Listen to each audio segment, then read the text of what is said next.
자, 연말이 되고 이제 연초에 대한 전망들이 증권가에서 속속 나오고 있습니다. 내년에는 성장주가 대세일까요? 트럼프의 이기행 정부 출범, 우크라이나 전쟁, 고환율, 탄핵 정국, 중동 전쟁 등 이런 불확실성 요인이 남아있는 가운데 내년에는 어떤 주식들이 갈까? 증권가에서는 코스피 지수 3,000선을 전망하면서 내년에는 성장주가 더 힘을 받을 것이다라는 의견을 조심스럽게 내놓고 있습니다. 두 분은 어떻게 생각하시는지 신한투자증권의 정석현 PB님 그리고 경제 유튜버이자 작가인 알머니 제이스님 두 분 나오셨습니다. 어서 오세요. 어서 오세요. 안녕하십니까. 이 증권사에서 얘기하고 있는 바에 따르면 내년도 성장주가 대세일 거다면서 바이오, 헬스케어, 자율주행, 로봇, 위성 이렇게 좀 뽑고 있거든요. 여기에 대해서 어떻게 생각하시나요, PB님? 저도 뭐 부분적으로는 동의를 하고 있는 것 같습니다. 왜냐하면 어쨌든 간에 지금 뭐 사실 금리가 지금 여전히 높은 상황이긴 하지만 어쨌든 간에 내년도 그렇고 내후년도 그렇고 계속 금리 인하 기조를 유지할 방침이라는 것은 뭐 이견이 없는 상황이다 보니까 네. 가치주보다는 어쨌든 간에 금리가 인하했을 때 좀 더 성장 탄력을 받을 수 있는 이제 성장주들, 예를 들면 뭐 아까 전에 말씀을 주셨던 것처럼 뭐 바이오 헬스케어라든지 뭐 아니면 IT 반도체 아니면은 뭐 자율주행, 로봇 이런 쪽들이 각광을 받을 수밖에 없는 건 사실인 것 같습니다. 왜요? 왜 금리 인하 시기에는 바이오나 뭐 자율주행이나 로봇 이쪽이 강해질 수밖에 없어요? 뭐 사실 뭐 좀 더 깊게 들어가 보자면 이런 제가 앞서 말씀을 드렸었던 그런 섹터들의 가장 공통적인 특징들이 안정적인 현금 흐름이 지금 당장 창출이 되는 건 아닌데 지금 이제 앞서 나와 있는 BM들이라든지 아니면은 새로 만들어낼 뭔가 새로운 이제 제품들이라든지 이런 것들이 기대가 된다라는 그런 전제 조건 하에 투자자들이 몰리는 주식들을 보통 성장주라고 많이 분류를 하잖아요. 이런 기업들의 대표적인 특징이 지금 현금 흐름이 있지 않다 보니까 보통 자금을 조달을 할 때 네. 차입해서 자금을 조달을 하든지 아니면 유상증자라든지 이런 형태를 통해서 자금을 자꾸 조달을 하다 보니까 이제 기존에 있었던 본인들의 그런 유보되어 있는 잉여금을 쓰는 게 아니라서 이런 금리 변화에 굉장히 민감하게 반응을 할 수밖에 없는 것 같아요. 뭐 편하게 얘기를 해보자면은 개인이 하나 사업을 한다고 쳤을 때 네. 뭐 처음에 이제 사업을 시작을 하려고 하면은 뭐 공간도 임대를 해야 되고 네. 사람들을 고용도 해야 되고 뭐 공장도 지어야 되고 장비도 사야 되고 뭐 이래야 되는데 사실 그런 기업들이 새로 사업을 시작을 하기 위해서는 뭐 금수저가 아닌 이상은 돈을 어느 정도 이제 그쵸, 차입을 그쵸. 하고 시작을 해야 되는 네. 거잖아요.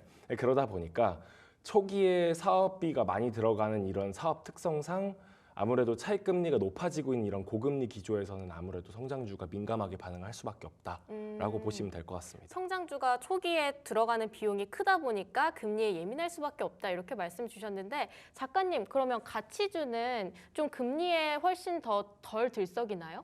그게 금리랑 성장주, 가치주 이런 거에 대한 관계를 좀 한번 이제 처음부터 짚어볼 필요가 있는데 네. 제가 그림을 하나 가져왔는데 금리랑 성장주, 가치주의 관계를 이건 제가 AI로 그린 거예요. 근데 갈매기. 좀 제일 잘 설명하기 위해서는 새와 거북이와 땅을 보면 좋을 것 같아요.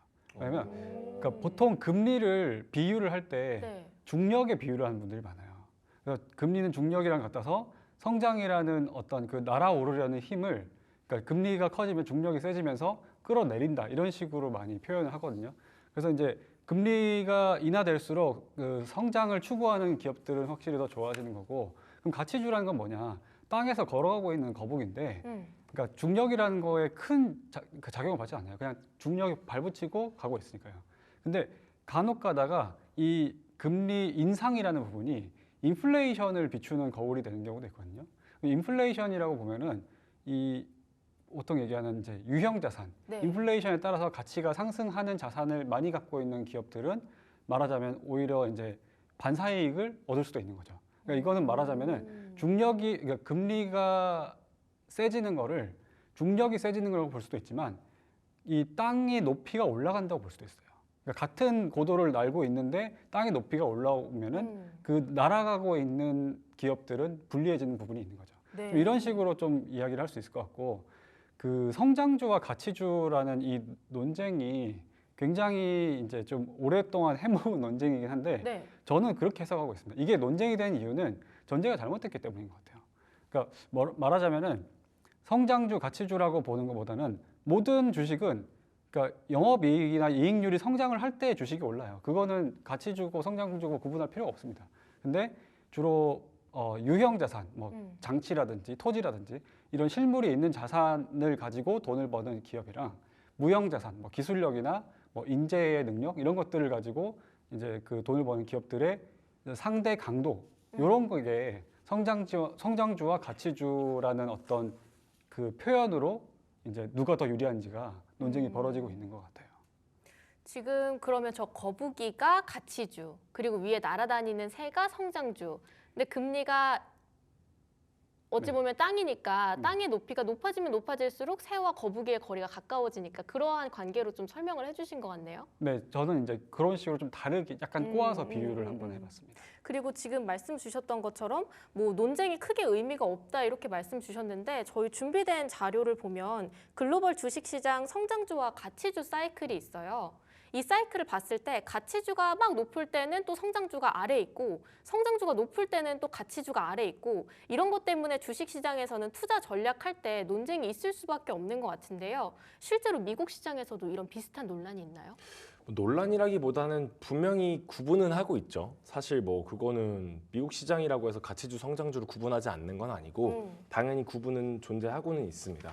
이게 이 MSCI라고 해서 모건 스탠리 쪽에서 만들고 있는 지수인데 네. 이게 여기서 보면은 이제 그로스가 이제 성장주고 밸류가 가치주인데 깜장색이 그로스 그러니까 성장주인 거고 네. 밸류 주식은 여기 아래에 있는 빨간색 선이라고 보시면 될 것 같아요. 당연히 성장주 자체 주가 퍼포먼스는 좋을 수밖에 없다만 뭔가 이제 변동폭이 굉장히 심해지는 구간이 왔을 때는 당연히 하락폭도 세질 수밖에 없는 거죠. 그러니까 이런 것들은 뭐 우리나라라고만 해서 뭐 가치주, 성장주를 나누는 건 아니고 미국에도 당연히 있습니다. 뭐 우리나라로 치면은 헬스케어나 AI, 반도체 이런 쪽들이 지금 성장주로 많이 분류가 되어가고 있는데 네. 그건 뭐 미국도 마찬가지라고 보시면 될 것 같아요. 뭐 가치주라고 하면은 이제 현재 이제 주가가 뭐 실제로 창출하는 현금 흐름보다 조금 낮게 책정이 되어 있어가지고 이제 언더밸류 되어 있다라고 생각이 되는 주식들 예를 들면은 뭐가 있을까요?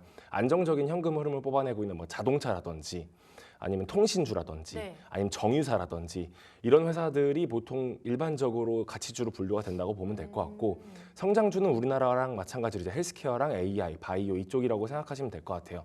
지수적인 차원에서 봤을 때는 뭐 성장주는 보통 나스닥을 많이 뽑고 있는 것 같고 아니면은 이제 기술주 말고 중소형주들만 모아놓는 지수들이 이제 러셀 2000 같은 경우에도 보통 성장주 쪽으로 많이 분류를 하고는 있습니다. 반대로 이제 가치주라고 보시면은 다우존스에 있는 뭐 은행이라든지 네. 보험이라든지 이런 쪽들도 함께 보시면 될 것 같습니다. 미국에도 은행 쪽이나 이런 가치주들 그리고 성장주도 구분이 되어 있다 이렇게 네, 말씀을 맞습니다. 주셨는데 저희가 여기 준비해 주신 자료처럼 코스피랑 코스닥 지수가 최근에 엄청 많이 떨어졌었잖아요. 네. 그리고 이게 등락폭이 엄청 큰데 이게 내년까지도 혹시 이어진다고 한다면 성장주를 들어갈 때 리스크 관리를 정말 잘해야 될 것 같은데요. 조심스럽기는 한 부분인 것 같아요. 뭐 제가 나중에 한 줄 평에서 한번 얘기는 하겠지만 사실 뭐 금리 인하가 계속 되긴 하겠죠. 네. 되긴 하지만 트럼프 행정부가 딱 들어선 이 시점에서부터 금리 인하가 생각보다는 조금 더뎌질 수 있을 것 같다라는 생각은 좀 염두에 둬야 될 것 같다는 생각은 드는 것 같습니다. 일단 트럼프가 딱 들어선 이 시점에서부터 미국 내에 있는 내수 기업이라든지 아니면은 기술주 기업들에 대한 지원이 많이 강화가 될 거고 관세라든지 뭐 강달러 같은 기조가 계속 되다 보면은 우리나라에 있는 기술주랑 성장주들과 미국에 있는 기술주 성장주들의 흐름이 조금 많이 바뀔 수는 있죠. 그냥 단순하게 성장주로 분류가 된다고 해가지고 이제 금리가 인하될 거니까 우리나라도 성장주로 무조건 가야 돼 이런 거라기보다는 미국에서 드라이브를 걸고 있는 기업들 외의 부분에서 이제 탈출로를 조금 찾아봐야 된다라는 부분에서는 조금 생각을 해봐야 되는 부분인 것 같긴 합니다. 지금 작가님, PB님이 말씀 주셨던 것처럼 내년에 금리 인하 속도가 생각보다 제동이 걸릴 수 있고 미국이 그렇게 하면 한국이 또 따라갈 수밖에 없을 텐데 여기에서 우리 증시의 성장주들 어떻게 투자 전략 짜봐야 될까요? 이게 참 어려운 게 사람들이 투자를 할 때 사람들은 최대한 쉽게 생각하려는 경향이 있거든요. 이게 투자는 단순할수록 좋긴 한데 쉽게 생각한다고 되는 건 아니에요. 오히려 깊게 생각할수록 단순해지는 거고 그렇게 봤을 때 그냥 단순히 금리가 내려가니까 성장률 좋을 거야 그러고 아무거나 지금 돈 못 버는데 꿈만 있는 기업들을 뭐 산다든지 그렇게 하면은 내년 같은 경우에 피보기 딱 좋아요.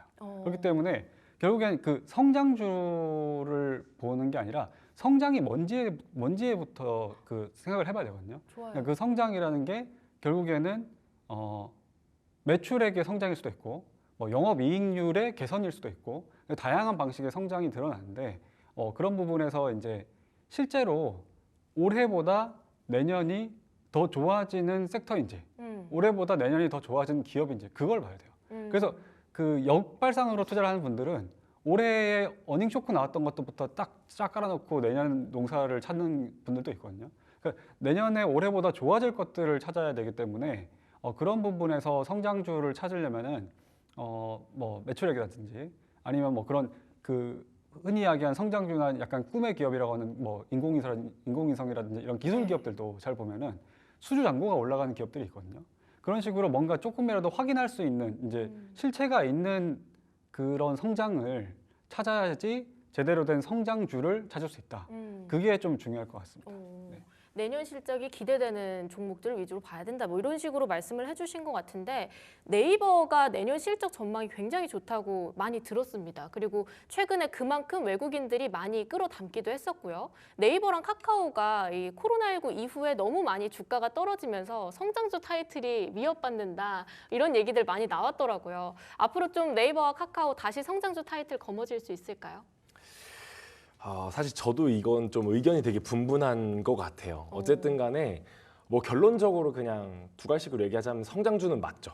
성장주는 맞습니다. 왜냐하면 이제 가치주로 분류를 하기 위해서는 보통은 안정적인 현금 흐름이 발생을 해야 되고 주가 부양을 위해서 회사 차원에서 뭐 주주 환원 정책들 예를 들면 뭐 자사주 매입 및 소각이라든지 아니면 배당을 늘린다든지 이런 좀 적극적인 행보가 많이 보여야만 그런 게 가치주라고 좀 분류가 되는 부분인데 사실 네이버랑 카카오는 여전히 IT 기업이고 뭐 안정적인 현금 흐름을 창출한다고 보기에는 뭐 광고 수익이라든지 이런 부분에 있어서 굉장히 탄력적으로 많이 반응을 하다 보니까 여전히 두 가지식으로 보자면 성장주는 맞습니다. 물론 아직 성장은 하고 있지는 않은데 일단 성장주로 분류는 해야 되는 것은 맞다.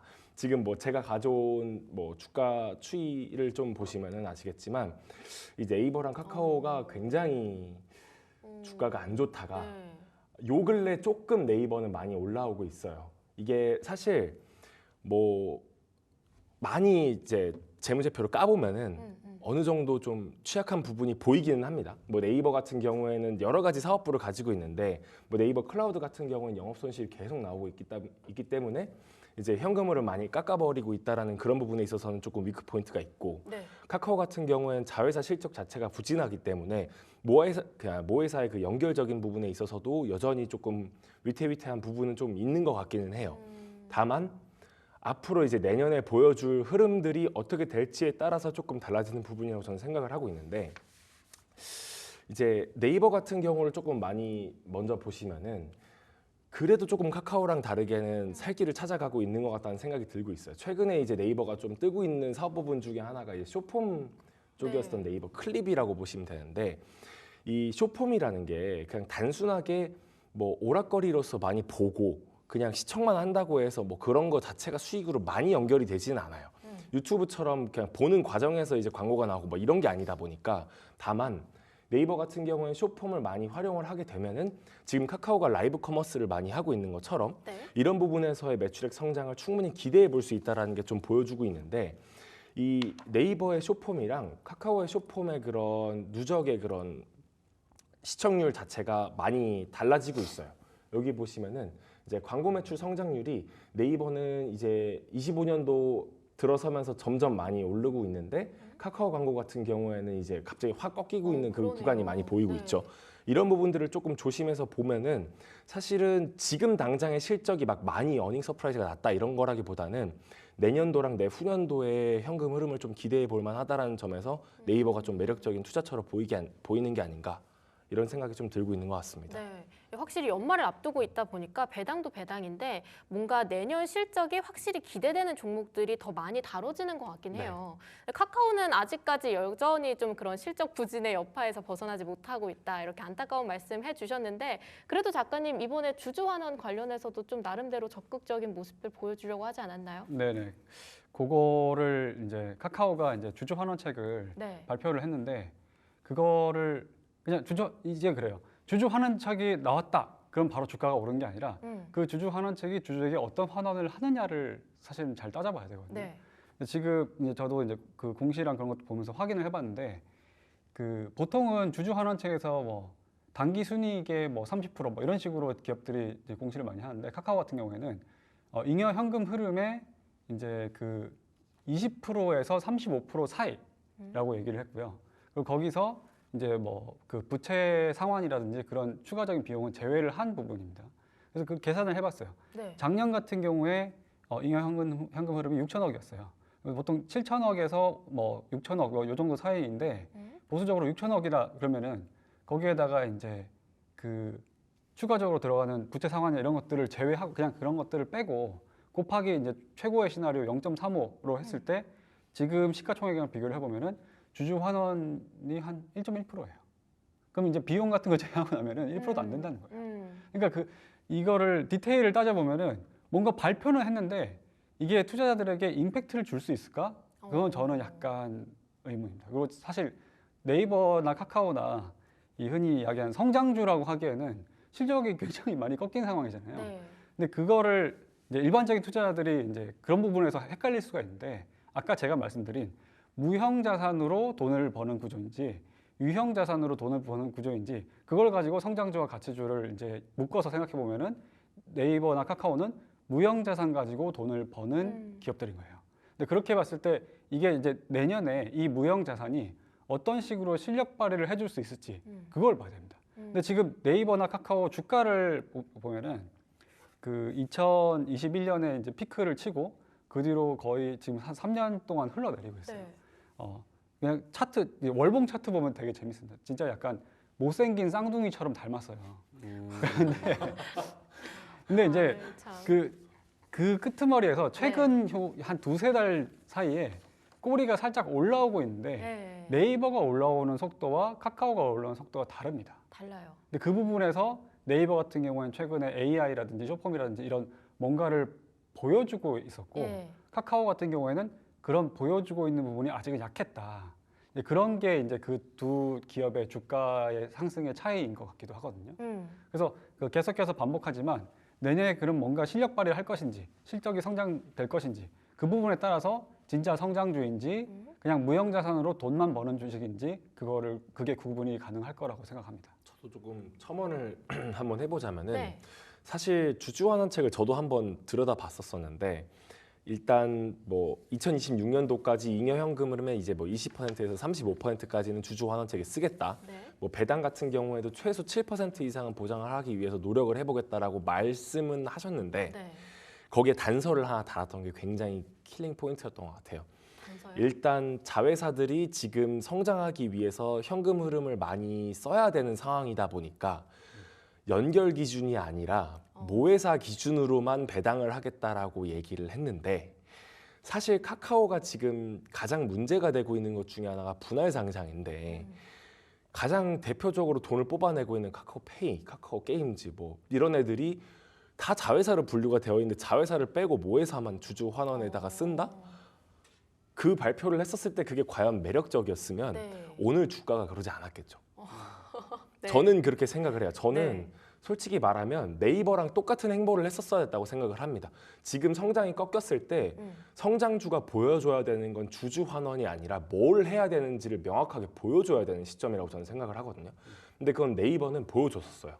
이제 아까 전에 제가 보여드렸었던 자료 같은 경우에도 사실 유튜브나 틱톡이나 이런 쇼폼애들이 그냥 단순하게 영상을 찍어서 끝내는 게 아니라 라이브 커머스에다가 확실하게 연계를 써가지고 이제 별도의 사업부처럼 계속해서 이제 현금 흐름을 창출해 나가고 있는 이 상황 속에서 네이버는 분명하게 그런 부분에 있어서의 타이틀을 가져가기 위해서 공격적으로 드라이브를 걸고 있는데 사실 카카오가 먼저 선점을 해놓은 상황이잖아요. 라이브 커머스 시장 같은 경우에도. 그런 데 있어서도 사실 드라이브를 안 걸고 이 부분을 지키지 않기로 결정한 건가? 이런 조금 위험한 생각이 좀 드는 것 같아서 조금 되게 안타깝다는 생각이 드는 것 같아요. 네이버 지금 딱 봐도 이제 OPM을 딱 보여주고 있는데 이런 소프트웨어 기업들 이제 플랫폼 기업들이 네. OPM이 올라오는 게 사실 이제 한번 꺾이기 시작하면 쉽지 않은데 네이버는 이미 방향성을 딱 잡은 거죠. 저는 제가 봤을 때는 이 부분에 있어서 탄력은 분명히 받을 거라고 생각은 하고 있어요. 물론 주가가 반응을 할 때까지는 시간이 좀 걸릴 수는 있어요. 왜냐하면 25년도랑 26년도에 점유율이 올라오면서 매출이 끌어당기는 구조이기 때문에 아직까지는 조금 늦을 수는 있다만 카카오도 사실은 지금 있는 라이브 커머스 시장을 뺏기지 않기 위해서 노력을 하던지 아니면은 새로운 무언가 먹거리를 찾기 위해서 새로운 BM을 보여준다든지 이런 부분에 있어서 조금 좀 공격적인 행보가 필요했었던 게 아닌가라는 부분에서 좀 개인적으로 아쉬움이 남는 부분인 것 같습니다. 네, 이 사진이 지금 네이버인가요? 네, 맞습니다. 둘 다 이제 네이버의 이제 영업수익이랑 네. OPM 전망치를 보여주고 있는 자료였습니다. 카카오랑 네이버랑 같이 성장했으면 참 좋았을 텐데 아직까지 카카오는 실적 부진의 여파에 시달리고 있고 아직 또렷하게 뭔가를 보여줄 수는 없는 것 같은데 작가님 말씀처럼 유형 자산이 아니라 무형 자산을 가지고 서비스를 하는 만큼 이 트렌드에 따른 여러 가지 발빠른 대처가 필요하긴 한 것 같습니다. 자, 한 줄 평 듣고 마무리를 해볼까 하는데요. 우선 오늘 작가님 한 줄 평부터 열어보겠습니다. 오늘 좀 반복적으로 말씀을 드리긴 했는데 결국에는 내년에 금리가 인하되니까 성장주가 좋으니까 지금 성장주로 분류되는 아무거나 사 이거는 네. 절대로 안 될 것 같고요. 결국에는 이제 성장주가 아니라 성장하는 기업을 찾는 게 투자자가 돈을 버는 그 답인 것 같아요. 뭐 같은 성장주로 분류되는 네카오도 이렇게 상반되는 행보를 보이고 있는 걸 보면은 결국엔 기업이 잘하면은 그 잘하는 거에 따라서 주가가 상승하는 거거든요. 그렇다고 지금 뭐 카카오를 완전히 배제하자 이런 것도 아닙니다. 결국엔 무형자산, 그러니까 특히 IT 기업 네카오 같은 곳의 그 대표적인 무형자산은 인재거든요. 네. 지금 우리나라에서 제일 똑똑하고 젊은 그 세대들이 제일 선호하는 회사가 네이버 카카오예요. 그럼 그런 분들이 뭐라도 할 거라는 거죠. 그래서 그런 부분에서 이제 좀 그 인재가 뭘 해줄 수 있는지 그런 것들은 사실은 단순히 숫자에서 나오는 게 아니라 뭔가 상상력을 통해서도 찾을 수 있는 부분이고 그렇기 때문에 그 성장주다. 그러니까 성장주다고 해서 그러니까 주식으로만 생각하지 마시고 어떤 기업이 갖고 있는 그 힘이 뭔지 그걸 한번 고민을 해보셨으면 좋겠어요. 그래서 그러니까 성장주가 아니라 성장을 찾아라. 그래서 뭐 섹터는 사실 저도 지금 열심히 찾고 있습니다. 그러니까 올해 좋았고 내년에 또 좋을 거. 그 다음에 올해는 아주 안 좋았지만 그래서 상대적으로 내년에 좋을 거. 그런 것들을 이제 골고루 찾고 있거든요. 그러면 이제 말하자면은 사실 올해 같은 경우에 그 조선주가 좋았던 것도 결국에 실적이 성장을 했기 때문이에요. 그렇게 뭐 단순히 IT 기업이나 하이테크 기업이나 뭐 제약 바이오 기업이나 이런 거 말고도 성장이 나올 수 있는 섹터도 있을 거고 성장이 나올 수 있는 그런 우리가 모르는 그 투자 기회도 있을 거란 말이죠. 그런 것들을 잘 찾는 거에 집중을 하시면은 투자자분들이 이제 그 성장주를 찾는 게 아니라 수익을 찾을 수 있을 거다. 저는 성장주가 아니라 수익을. 네, 그렇게 말씀을 드리고 싶습니다.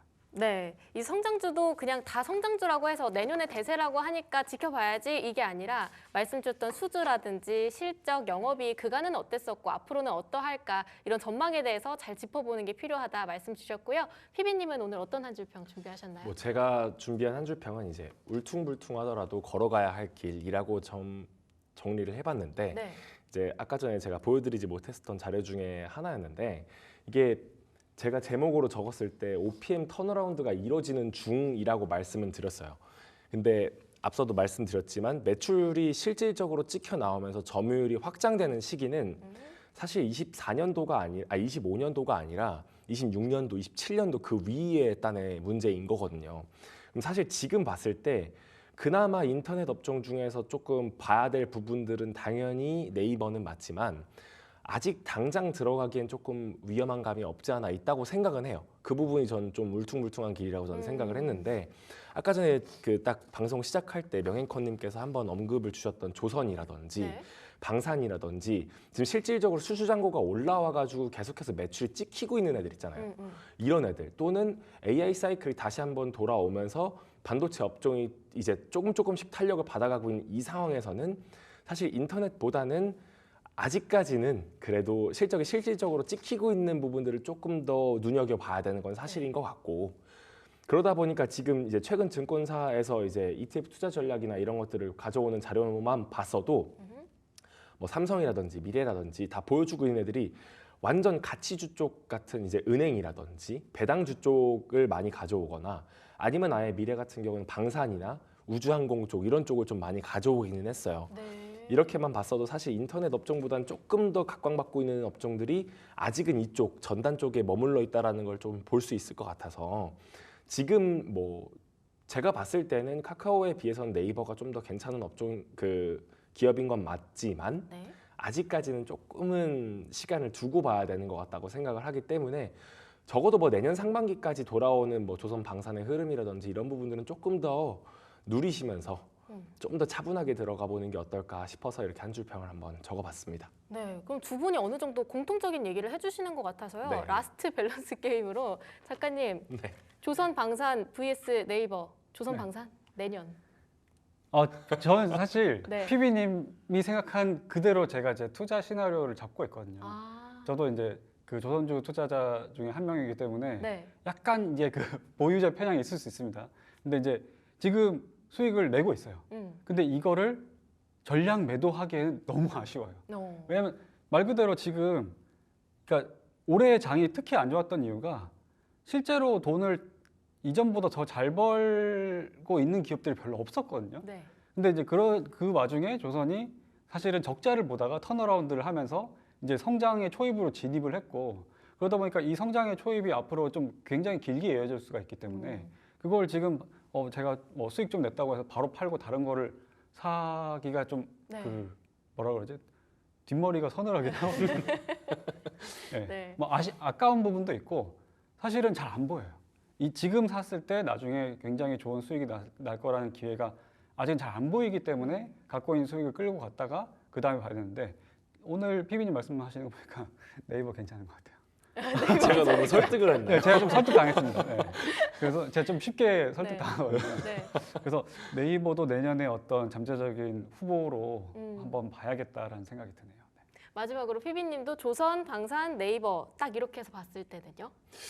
이렇게만 놓고 보면 사실 조선 방산은 맞는 것 네. 같고 살짝 콩 바이오 조금만 더 담아보면 바이오도? 살짝은 나쁘지 않을 것 같다는 생각이 드는 것 같고, 네. 어쨌든 인터넷은 비중을 너무 높게 가져가지는 말고 최선호 업종이라기보다는 차선호에 조금 더 가까운 것 같으니까 사실 완전 적극 매수라기보다는 트레이딩 바이 쪽에 가깝다라는 게 사실 제 의견이라기보다는 저희 회사 리서치 본부 전체의 의견이기 때문에 좀 트레이딩 바이의 관점으로 조금 접근을 해보시면 좋지 않을까라는 생각에서 좀 조심스럽게 말씀을 드리겠습니다. 네, 알겠습니다. 최선호 관련해서는 조선, 방산 거기에 바이오 쪽 살짝 곁들이고, 그리고 이제 차선호로 이제 AI, 인터넷 쪽 이런 네이버, 카카오 함께 보면 좋겠다 이렇게 말씀을 해주셨습니다.